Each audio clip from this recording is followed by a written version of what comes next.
आप देख रहे हो यह बिलपत्र भगवान शिव को बहुत ही प्रिय है। और जो सावन माह चल रहा है, और सावन माह जो है भगवान शिव को अर्पित माह है। इस माह में, श्रावण माह में आपके महीने भर शिव भक्त भगवान शिव की भक्ति में तल्लीन रहेंगे। हिंदू धर्म में बिलपत्र के द्वारा भगवान शिव को प्रसन्न किया जाता है। आखिर क्यों भगवान शिव को बिल्वपत्र प्रिय है? ये देखिए बिल्वपत्र की ये जो देखिए ऊपर वाली ऊर्ध्वाधर जो पत्र हैं, दल हैं, वह पकार हैं वैदिक लिपि में। वैदिक वर्णा माला में आपके यह वर्णाक्षर के रूप में वो पकार वर्णाक्षर है। और यह जो भी पकार है, पकार है तो पप। और यह हो गया उ, डंठल उकार, लंबी ऊर्ध्वाधर रेखा, तो पप्पू यानी पिता ही होता है।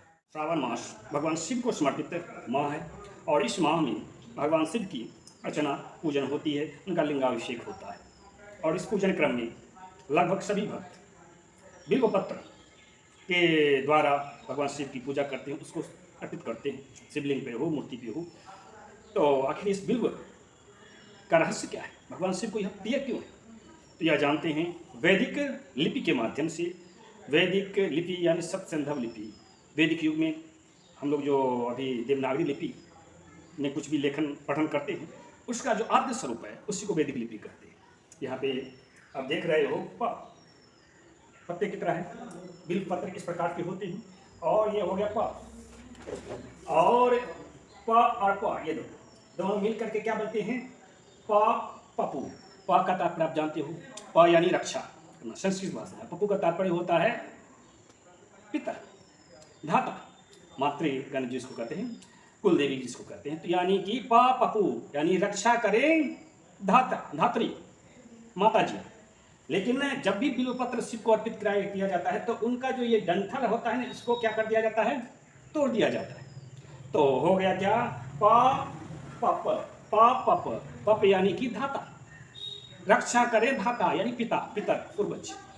तो इस प्रकार से जब कोई भक्त भगवान शिव को बिल्वपत्र अर्पित करता है तो इसका तात्पर्य क्या हुआ? इसका तात्पर्य हुआ कि वह अपने पिता से, परम पिता से प्रार्थना कर रहा होता है कि हे पिता, परम पिता, हमारी रक्षा करो। तो भगवान प्रसन्न हो जाते। इसीलिए तो कवि कुलगुरु कालिदास ने कहा है, वंदे जगत पितरो पार्वती परमेश्वर। तो इस प्रकार से पप यानी कि पवित्र करें हमारे पितर, हमारे जो आद्य ऋषि हैं, हमारे जो पूर्वज हैं, भगवान रुद्र, भगवान शिव। और बहुत लोग तर्क कर सकते हैं कि बिल्वपत्र में यह जो देख रहे हैं उनका डन जुड़ा हुआ है, इसका अर्थ हुआ पू, प और पू होना चाहिए ना। पू का तात्पर्य क्या होता है? पवित्र करना, है ना, पवित्र करना। तो पवित्र करे, और उसके बाद है पप है, पवित्र करे, पप यानी कि धाता, विधाता, हमारे परमपिता। इस तरह भी बिल्वपत्र को अर्पण करने से भगवान शिव प्रसन्न होते हैं। उनको लगता है कि हमारे जो पुत्र हैं और जो संतान है वो हमें पुकार रहा है। भक्तों को विचार होगा कि यह तो ऊर्ध्वाधर है ना, ऊर्ध्वाधर है पकार, और यह जो दिख रहा है ये आपके क्षैतिज है। तो ये आपके हो गए चकार, ये हो गए पकार। तो होना चाहिए शब्द जो निर्मित हो गया दो वर्णों के योग से, तो होना चाहिए पच। पच किस लिए होता है? आप जानते भगवान शिव से में अग्नि के स्वरूप, अनल उनका नाम है। और उन अनल से ही चाक्षुष मनवंतर में आपके कार्तिकेय की उत्पत्ति हुई है, सरस्तंभ यानी कि सरकंडे के पास। तो उस रूप में देखें तो पच का तात्पर्य क्या हुआ? पकाना। और अगर उस पर बिंदी लगा देते हैं, जब भी आपको बिल्वपत्र अर्पित करते हैं तो वह उस पर चंदन का एक टीका लगाते हैं, तो पची हो गया। पची का तात्पर्य क्या हो गया? पची का तात्पर्य कि पचाने की शक्ति, अग्नि। तो इस प्रकार से यदि आप तर्क भी करें तो अग्नि स्वरूप शिव को आप बिल्वपत्र अर्पित कर रहे होते हैं, यानी कि स्कंद कुमार के पिता को बिल्वपत्र अर्पित कर रहे होते हैं। बिल्वपत्र अग्नि स्वरूप शिव है ना।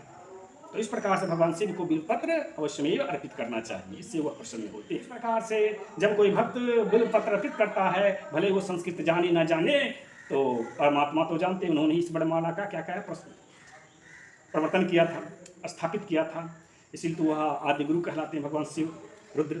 तो वो प्रसन्न होते हैं, भले ही आप संस्कृत जाने ना जाने। इस प्रकार से पत्र, पुष्प, फल, फूल जो भी अर्पित करते हैं उसका आप रेखा चित्र बनाइए। उस रेखा चित्र के माध्यम से जब आप वैदिक लिपि के माध्यम से रेखा चित्रों को अध्ययन कीजिएगा, पठन कीजिएगा, तो आप प्राप्त कीजिएगा उन रहस्यों को जो वैदिक पूजा पाठ परंपरा में प्रचलित है ना।